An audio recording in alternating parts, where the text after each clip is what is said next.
యేసు రక్తమే జయం పరిచర్య ప్రైజ్ ది లార్డ్. మార్చి 2వ తేదీ 2024. ఈరోజు దేవుని వాక్యము. బాధపడు వారికి చేయబడిన బలాత్కారమును బట్టియు దరిద్రుల నిట్టూర్పులను బట్టియు నేనిప్పుడు లేచెదను, రక్షణను కోరుకుని వారికి నేను రక్షణ కలుగజేసేదను అని యెహోవా సెలవిచ్చుచున్నాడు. కీర్తనలు 12వ కీర్తన 5వ వాక్యము. యెహోవా నీతిమంతుడు, ఆయన నీతిని ప్రేమించువాడు. యెహోవా లోకులు ఇకను భయకారులు కాకుండునట్లు బాధపడు వారి కోరికను నీవు వినియున్నావు. నీవు న్యాయము చేయు దేవుడై ఉన్నావు. బలాత్కారమును బట్టియు దరిద్రుల నిట్టూర్పులను బట్టియు నేనిప్పుడే లేచెదను అన్న దేవా, నీకే స్తోత్రము.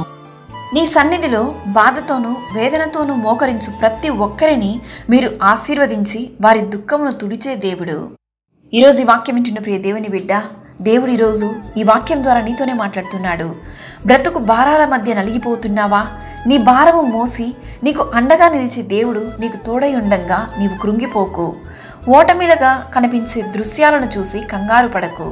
దేవుడు నీ కొరకు దాచిన ఆశీర్వాదములు, దీవెనలు చాలా ఉన్నాయి. సర్వశక్తివంతుడైన దేవుడు నీకు తోడుగా ఉన్నాడు. రక్షణ కోరుకుని వారికి నేను రక్షణ కలుగజేసేదను అని వాగ్దానం ఇచ్చిన దేవుడు, ఆయన రక్షణ కాపుదల మనందరికీ దయచేయనుగాక. ఆమేన్. God bless you.